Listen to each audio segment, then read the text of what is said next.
कुलदीप सिंह सेंगर को उम्र कैद की सज़ा होती है और दिल्ली हाई कोर्ट से उनको ज़मानत भी मिलती है। ज़मानत पे वो बाहर भले नहीं आते हैं क्योंकि दूसरे केस में वो अंदर रहते हैं, लेकिन लोग सड़कों पे उतर जाते हैं कि आखिर कुलदीप सिंह सेंगर को ज़मानत कैसे मिल गई। उस मामले को लेकर सीबीआई और पीड़िता पक्ष की तरफ से दोनों तरफ से सुप्रीम कोर्ट का रुख किया जाता है, जहाँ पर सुप्रीम कोर्ट ने खैर हाई कोर्ट के उस फैसले पे रोक लगा देती है। और ये मामला क्या है पूरा हम आपको बताएंगे और समझेंगे उस पर। और हमारे साथ बातचीत करने के लिए हमारे सहयोगी हैं खुर्रम शहजाद साहब, और उनसे जानने की कोशिश करते हैं कि ये पूरा मामला क्या है, आखिर बेल क्यों मिला, पब्लिक सर्वेंट का एक मामला उठा वो क्या है। खैर खुर्रम साहब, जो अभी कुलदीप सिंह सेंगर को ज़मानत मिली थी, बेल पे बाहर आने की बात चल रही थी, लोगों ने उसके विरोध में प्रदर्शन किए, उन्नाव पीड़िता भी आके इंडिया गेट पे बैठ गए। अब सुप्रीम कोर्ट में मामला गया, अब पूरा मैटर क्या है, आखिर उस बेल को सुप्रीम कोर्ट ने क्यों खारिज कर दिया, क्यों स्टे लगा दिया कि बाद में हम इसको तय करेंगे, बाद में इस पर और बाकी की आगे कार्रवाई की जाएगी। देखिए, ये एक मामला नहीं है, बेसिकली ये दो मामले हैं। एक मामला है रेप का, जिस पर एफआईआर हुई और निचली जो अदालत थी उसने कुलदीप सिंह सेंगर को उम्र कैद की सज़ा सुनाई पॉक्सो एक्ट के तहत। पॉक्सो एक्ट के तहत ये सज़ा इसलिए सुनाई गई थी कि कुलदीप सिंह सेंगर जो है वो एक प्रभावी आदमी थे, और ऐसा माना जाता है कि अगर आप प्रभावी हों तो आपको लोक सेवक माना जाएगा, यानी कि जैसे आप सिक्योरिटी में हो, आप इंस्पेक्टर हो, या आप किसी बड़ी अथॉरिटी में हो, अगर आप ऐसा करते हैं। सर्विस वाले पे हम आते हैं, लेकिन उससे पहले बताइए कि सुप्रीम कोर्ट में क्या हुआ, क्या रहा पूरी मामला। देखिए, दो मामले हैं। एक में कुलदीप सिंह सेंगर को उम्र कैद की सज़ा हुई है, उम्र कैद की सज़ा हुई है रेप वाले मामले में। लेकिन दूसरा मामला जो है वो बेसिकली जो मर्डर का था, जिसमें जो पीड़िता है, जो विक्टिम है, उसके पिता की हत्या हो गई थी, और उस मामले में कॉन्स्पिरेसी का जो केस है उसमें 10 साल की सज़ा के तहत कुलदीप सिंह सेंगर जेल में है। अब सुप्रीम कोर्ट में जब आज ये मामला गया और हाई कोर्ट के उस फैसले को चैलेंज किया गया, तो सॉलिसिटर जनरल तुषार मेहता वो सीबीआई की तरफ से पेश हुए। उन्होंने दो दलीलें मुख्य तौर पर वहाँ पर रखी। एक दलील ये थी कि पॉक्सो एक्ट के तहत ये जो विक्टिम है इसकी उम्र जो थी वो 15 साल 10 महीने थी, यानी 16 साल से कम थी, तो पॉक्सो एक्ट इस पर लगता है। और इसको जो है, जो रेप का मामला है, इसको साबित कर दिया गया निचली अदालत में, जिसमें उम्र कैद की सज़ा हुई। और उम्र कैद की सज़ा इसलिए हुई क्योंकि मैक्सिमम सज़ा जो है वो उम्र कैद तक की है, 10 साल से लेकर जो है उम्र कैद तक, 20 साल से लेकर उम्र कैद तक की सज़ा हो सकती है।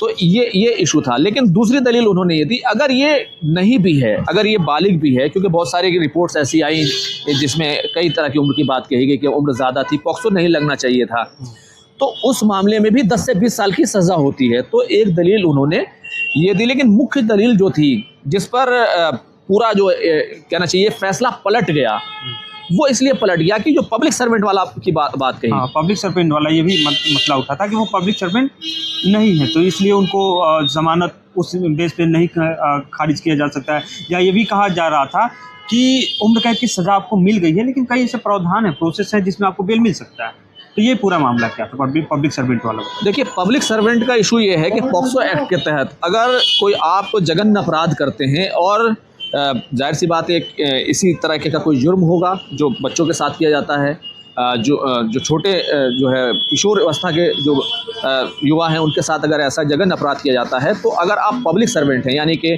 जैसे मैंने कहा कि ऑफिस में बॉस हैं आप, या आप अफसर हैं, तो आप प्रभावी हुए, तो अगर आप प्रभावी होते हैं तो आपको मैक्सिमम सज़ा दी जाती है, यानी कि आपको 20 साल से लेकर के सीधे उम्र कैद तक की सज़ा जो है वो दी जाती है। और इसी मामले को कंसीडर करते हुए, क्योंकि ये कन्विक्ट कर दिए गए थे इन पर, और इनको मान लिया गया था दोषी, इसलिए इनको सीधे तौर पर जो सज़ा दी गई थी वो कुलदीप सिंह सेंगर को उम्र कैद की सज़ा दी गई थी।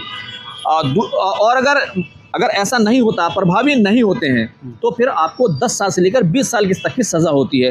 अब क्योंकि कुलदीप सिंह सेंगर को दिल्ली हाई कोर्ट ने ये माना कि ये प्रभावी नहीं है, यानी कि लोक सेवक नहीं है। क्यों, तो विधायक रह चुके हैं, 3 बार के कहा जा रहा है कि विधायक भी थे। बिल्कुल। देखिए, ये पॉक्सो एक्ट की एक खामी है ये, कि उसमें जो पब्लिक, जो नुमाइंदे हैं, जो रिप्रेजेंटेटिव हैं, जो एमएलए एमपी हैं, इस तरह के जो लोग हैं, उनको डिफाइन नहीं किया गया है।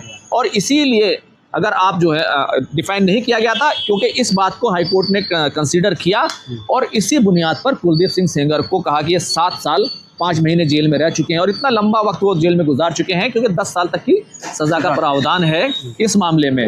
10 साल से 20 साल तक की हो सकती है, लेकिन 10 साल तक की जो मिनिमम सज़ा है उसको उन्होंने कंसीडर किया और उसको कंसीडर करते हुए उन्होंने इनको ज़मानत जो है दे दी। ज़मानत जब हाई कोर्ट से दिया गया था तो तमाम दलीलें दी गई थी, सीबीआई ने उसको चैलेंज किया। तो क्या जो हाई कोर्ट का जो प्रोसेस था जब उनको ज़मानत मिली, उस समय सीबीआई की जो पैरवी कह सकते हैं या जो चार्जशीट थे वो कमज़ोर थे, जो जिस भेद पे उनको ज़मानत मिल गई वहाँ पे, या क्या वजह थी वहाँ पे ज़मानत देने की? क्योंकि बार बार आप कह रहे हैं कि पब्लिक सर्वेंट पे उसको नहीं काउंट किया गया ये बात। देखिए, इस मामले में जो असल केस की कई खामियां हैं और ये खामियां जो है आप विक्टिम की तरफ से नहीं कह सकते, उनकी तरफ से है ये खामी, बल्कि जो लोग केस इन्वेस्टिगेट करते हैं उन एजेंसियों की तरफ से भी ये खामी होती है। कई बार क्या होता है कि जुर्म हो जाता है लेकिन उसके शवाहिद यानी उसके सबूत जो है वो उस तरह से नहीं होते, फिर अदालत कहती है कि पर्याप्त सबूत नहीं थे इसलिए बरी कर दिया गया।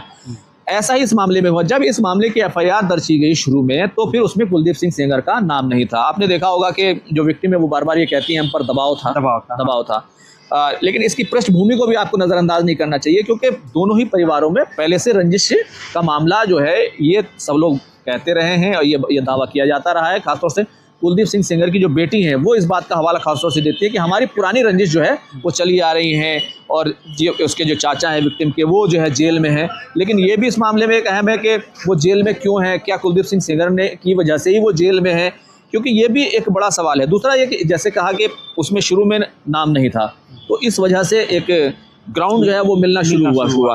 दूसरी जो बड़ी बात थी कि लोकेशन का सवाल था कि यानी जब ये घटना घटी उस वक्त कुलदीप सिंह सेंगर जो थे वो उनकी जो लोकेशन थी वो दूरी थे, वो तकरीबन 17 किलोमीटर की दूरी की उनकी लोकेशन थी। तो लेकिन षड्यंत्र में तमाम चीज़ें होती हैं, क्योंकि अगर सिर्फ वही सबूत नहीं होते बल्कि और दूसरे सबूत भी जो है वो मिलाए जाते हैं। तो एक ये जो लोकेशन का जो सवाल था ये एक अहम सवाल था। और तीसरा जो सवाल था वो एज का है, यानी कि पॉक्सो एक्ट के तहत आएगा। और जो सबसे मुख्य जो जैसा कि आपने बात की कि इसमें जो सवाल है कि क्या ये लोक सेवक हैं या नहीं हैं, उसी पर सुप्रीम कोर्ट ने जो है 4 हफ्तों का वक्त दिया है और कहा है कि हम इसको डिस्कस करेंगे। कुलदीप सिंह सेंगर से शायद कुछ जवाब भी मांगा गया है कि आप अपने तरफ से उनको नोटिस भेजा गया है कि उनको 4 हफ्ते का सम वक्त दिया गया है कुलदीप सिंह सेंगर के वकीलों को कि आप 4 हफ्ते में ये जो चैलेंज किया गया है, सीबीआई ने जिस तरीके से चैलेंज किया है कि ये तमाम चीज़ें जो है हाईकोर्ट का फैसला रद्द किया जाए, तो क्यों रद्द न किया जाए उसको उनको बताना है। और जहाँ तक लोक सेवक की जो मुख्य दलील थी, जाहिर सी बात है कि डिस्कशन अब इसी पर होगा कि अफसर ही लोक सेवक होगा या फिर ऐसा एमएलए एमपी या जो बॉस बनने की स्थिति में जो शख्स होगा क्या वो भी लोक सेवक की स्थिति में होगा या नहीं होगा। इसको सुप्रीम कोर्ट आने वाले वक्त में इसको डिस्कस करेगा और इस पर एक फैसला देगा कि अफसर को ही माना जाएगा लोक सेवक या कुलदीप सिंह सेंगर जो 4 बार के विधायक हैं। अंतिम सवाल संक्षिप्त में चाहूँगा बताएं कि क्या लग रहा है कि सुप्रीम कोर्ट में जो मामला गया है छोटी सी जीत है, बहुत बड़ी जीत नहीं कह सकते क्योंकि समय मांगा गया है, जवाब दाखिल करना है, उसमें अभी उस कैटेगरी को भी डिफाइन करना है कि पब्लिक सर्वेंट है कि नहीं है। तो क्या लग रहा है कि आगे इन फ्यूचर क्या हो सकता है इसके?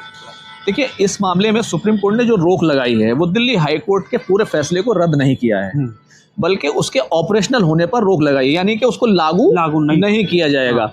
इसका सीधा मतलब क्या है? इसका सीधा मतलब ये है कि जो तमाम आधार बनाए गए उन तमाम को सुप्रीम कोर्ट जो है तो देखेगा और साथ ही ये जो ऑपरेशनल नहीं होगा ये फैसला, वो इसलिए नहीं होगा, सुप्रीम कोर्ट को ये कहने में आसानी हुई क्योंकि कुलदीप सिंह सेंगर जैसा कि आपने भी बताया और हमने भी पहले बात की कि वो पहले ही जो विक्टिम के पिता की जो हत्या हुई है और इस मामले में एक मौसी की भी हत्या हुई है, लेकिन विक्टिम के पिता की हत्या की जो कॉन्स्पिरेसी, वकील की भी हत्या हुई है, कॉन्स्पिरेसी का जो मामला है इस पूरे मामले में उसमें 10 साल की उनको सज़ा हुई है, तो जेल से फिलहाल बाहर नहीं आ रहे हैं।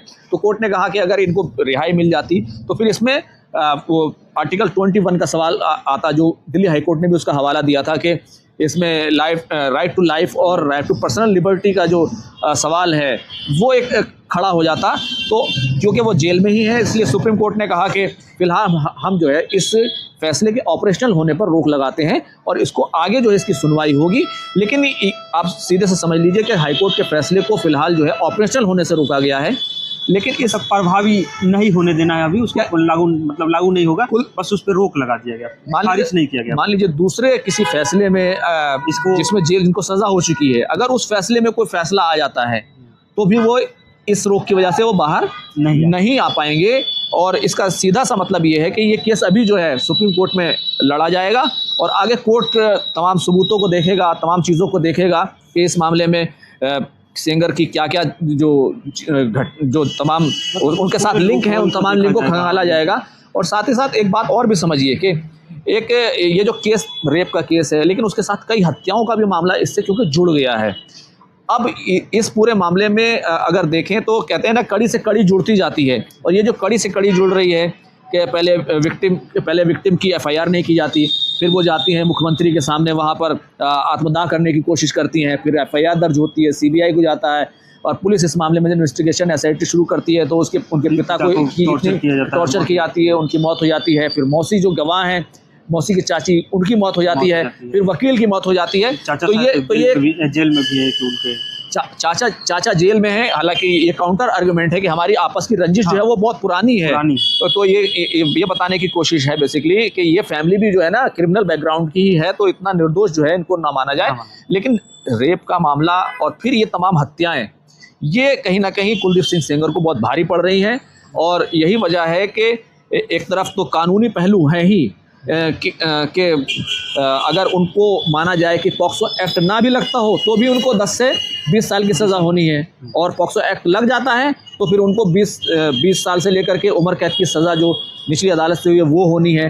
तो अभी जो है मामला सुप्रीम कोर्ट में डिस्कस होगा। लेकिन कुलदीप सिंह सेंगर की अगर आप इस थ्योरी को देखें, इस पूरे मामले को अगर देखें, इस केस को देखें, तो कुलदीप सिंह सेंगर के लिए मुश्किलें जो है वो आसान होने वाली नहीं है। इस मामले में उनको सज़ा हो सकती है और बड़ी सज़ा जो है वो हो सकती है। ठीक है, बहरहाल मामला सुप्रीम कोर्ट में है, क्योंकि सुप्रीम कोर्ट ने ऑपरेशनल जो वो फैसला था हाई कोर्ट का उस पर रोक लगाया है, यानी प्रभावी नहीं होगा, वो बाहर नहीं आएंगे अगर उनको किसी अन्य में भी अगर ज़मानत मिलती है तो। खैर देखना ये होगा कि अब सुप्रीम कोर्ट इस पूरे मामले पर क्या करती है, इस पर हमारी नज़र है। और आप इस केस पे क्या अपनी राय रखते हैं हमें ज़रूर बताइए।